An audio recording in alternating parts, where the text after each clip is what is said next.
Hello guys, once again welcome back. Thanks for watching my videos.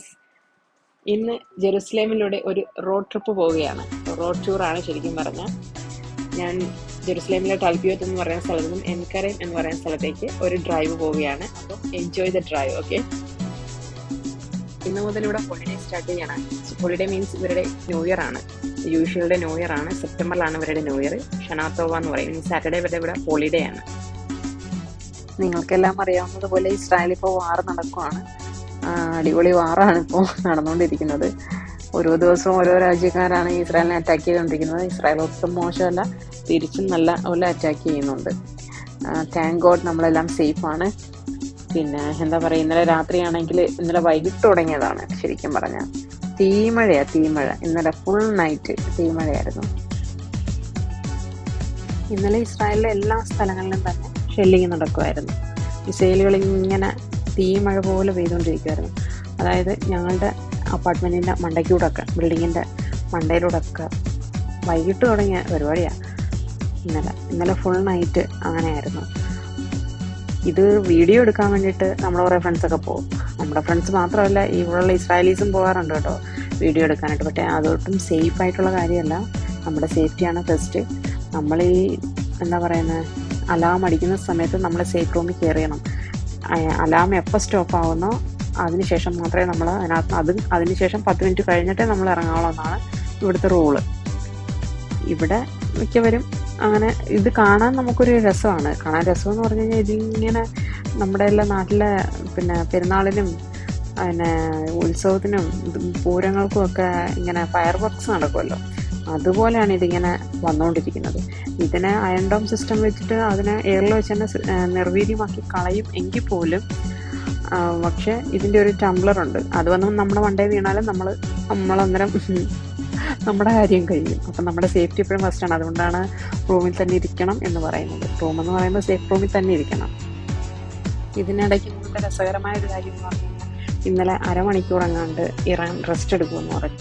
അതിനുശേഷം ഇനി അടുത്ത shelling ഉള്ളതെന്ന്, മിസൈലുകൾ ഇങ്ങോട്ട് വിടത്തോളം, അങ്ങനെ ഒരു അനൗൺസ്മെൻ്റ് ഉണ്ടായിരുന്നു. ആ സമയത്ത് എല്ലാവരും സേഫ് റൂമിൽ നിന്നൊക്കെ പുറത്തിറങ്ങി അത്യാവശ്യം ഓരോ കാര്യങ്ങളൊക്കെ ചെയ്തു വീണ്ടും സേഫ് റൂമിലേക്ക് കയറി. ഇന്നലെ ഫുൾ സേഫ് റൂമിൽ തന്നെ ആയിരുന്നു.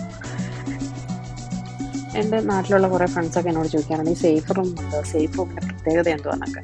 സേഫ് റൂമിന് പ്രത്യേകതയൊന്നും ഉള്ളതായിട്ട് നമുക്ക് പുറമേ കാണുമ്പോൾ തോന്നത്തില്ല. പക്ഷേ അത് ഭയങ്കര സ്ട്രോങ് ആണ്. അതിൻ്റെ കൺസ്ട്രക്ഷൻ ഭയങ്കര സ്ട്രോങ് ആയിട്ടായിരിക്കും ചെയ്തിരിക്കുന്നത്. ഇരുമ്പിൻ്റെ ഇതൊക്കെ വെച്ചിട്ടായിരിക്കും ചെയ്ത് വെച്ചിരിക്കുന്നത് അതിൻ്റെ കൺസ്ട്രക്ഷൻ. അപ്പോൾ നമ്മൾ ഇപ്പം ഇവിടെ ഫ്ലാറ്റ് ആണല്ലോ എല്ലാം. നമ്മുടെ ഫ്ലാറ്റിൽ ഒരു ബെഡ്റൂം, 3 ബെഡ്റൂം ഉണ്ടെങ്കിൽ അതിലൊരു ബെഡ്റൂം സേഫ് റൂം ആയിരിക്കും. ഇവിടെ ഞാൻ യൂസ് ചെയ്യുന്ന ബെഡ്റൂം തന്നെയാണ് സേഫ്റ്റി റൂം. അതുകൊണ്ട് എനിക്കുള്ള അഡ്വാൻറ്റേജ് എന്ന് പറഞ്ഞാൽ എനിക്ക് എങ്ങോട്ടും ഓടി പോകണ്ട. സേഫ് റൂമിലേക്ക് ഇവിടെ തന്നെ ഇരിക്കാം, ഇവിടെ തന്നെ കിടക്കാം, ഉറങ്ങാം. പക്ഷെ ഉറങ്ങാൻ പറ്റത്തില്ല കേട്ടോ. അതൊരു വല്ലാത്ത ഒരവസ്ഥയാണ്. അതായത് വെച്ച് കഴിഞ്ഞാൽ നമുക്ക് ഉറങ്ങാൻ പറ്റുന്ന പറഞ്ഞാൽ ഈ സൈറൺ ഇങ്ങനെ മുഴങ്ങിക്കൊണ്ടിരിക്കത്തേ ഉള്ളൂ, അപ്പം നോൺ സ്റ്റോപ്പായിട്ട്. അപ്പം നമുക്ക് ഉറങ്ങാനൊന്നുമുള്ള ഒരു സിറ്റുവേഷൻ ഒന്നും ഇല്ല. നമ്മളെങ്ങനെ ഉറങ്ങും? ഈ സൗണ്ട് ഒരു വല്ലാത്ത സൗണ്ടാണ്. അത് കേൾക്കുമ്പോൾ തന്നെ നമുക്ക് ഒരു എന്താ പറയുന്ന ഒരു വെപ്രാളമാണ് ശരിക്കും പറഞ്ഞാൽ. ഇത് തീരുന്നില്ലല്ലോ എന്നുള്ളത്. ഞാനിവിടെ വന്നിട്ട് കുറേ വർഷങ്ങളായി. എല്ലാ വർഷവും തന്നെ ഇവിടെ യുദ്ധമുള്ളതാണ്. ഇപ്പോഴാണ് ഈ എന്താ പറയുക, കഴിഞ്ഞൊരു ലാസ്റ്റ് 1 ഇയർ ആയിട്ട് നോൺ സ്റ്റോപ്പായിട്ട് യുദ്ധം നടന്നുകൊണ്ടിരിക്കുന്നത്. അപ്പം അതല്ലെങ്കിൽ ഇതിന് മുന്നേ ആണെങ്കിലും ഒരു 2 മാസം കൂടുമ്പോഴും ഒരു സൈറണെങ്കിലും കേൾക്കാത്തൊരു ദിവസങ്ങൾ നമുക്ക് ഇവിടെ ഇല്ല. അപ്പോൾ അങ്ങനത്തെ ഒരു സിറ്റുവേഷനാണ്. യുദ്ധത്തിനെ കുറിച്ചൊന്നും നമ്മൾ ആധികാരികമായിട്ട് പറയാൻ നമ്മൾ ആളല്ല. ഇതെല്ലാം ഡിപ്ലോമാറ്റിക് ആയിട്ടുള്ള വിഷയങ്ങളായത് കാരണം അതിനെക്കുറിച്ചൊന്നും ഞാൻ സംസാരിക്കുന്നില്ല.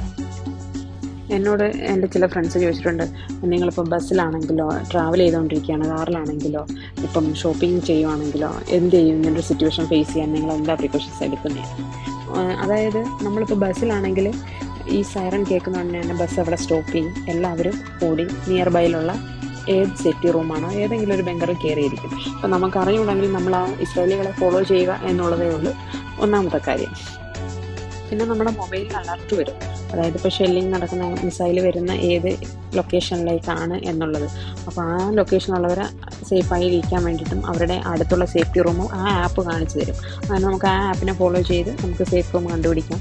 ഇപ്പോൾ നമ്മൾ ഷോപ്പിംഗ് ചെയ്തുകൊണ്ടിരിക്കുകയാണെന്നുണ്ടെങ്കിൽ ആ ഷോപ്പിലാണ് ഉള്ളതെങ്കിൽ ആ ഷോപ്പിൻ്റെ സേഫ്റ്റി റൂം അവിടെ തന്നെ കാണും, അതിലേക്ക് പോയിരിക്കാം. പിന്നെ ബസ് സ്റ്റോപ്പിലാണെങ്കിൽ നിൽക്കുവാണെങ്കിൽ ബസ് സ്റ്റോപ്പിൻ്റെ അടുത്തൊരു സേഫ് റൂം കാണും. അവിടെ നിൽക്കാം, അല്ലെങ്കിൽ ഏതെങ്കിലും ഷോപ്പിലേക്ക് നമുക്ക് ഓടിക്കയറാം. ഇനിയിപ്പോൾ ഷോപ്പിൽ സേഫ് റൂം ഇല്ലെങ്കിൽ പോലും ഏതെങ്കിലും ബിൽഡിങ്ങിൻ്റെ എന്താ പറയുന്ന സ്റ്റെയറിൻ്റെ താഴെയായിട്ട് നമുക്ക് നിൽക്കുകയും ചെയ്യാം. അങ്ങനെയൊക്കെയുള്ള കാര്യങ്ങളാണ് നമ്മൾ സേഫ് ആയിരിക്കാനായിട്ട് നമ്മളിവിടെ ചെയ്യുന്നത്. എനിവേ, താങ്ക് ഗോഡ് സേഫാണ്. Thank you. ഈ വീഡിയോ ഇഷ്ടപ്പെട്ടെങ്കിൽ സബ്സ്ക്രൈബ് ചെയ്യാനും ലൈക്കും കമൻറ്റും ഷെയറും ചെയ്യണം. അതുപോലെ തന്നെ ആ ബെല്ലൈക്കൺ ഒന്ന് ഞെക്കി പൊട്ടിച്ചേക്കുകയും വേണം. Okay, thank you for watching my video.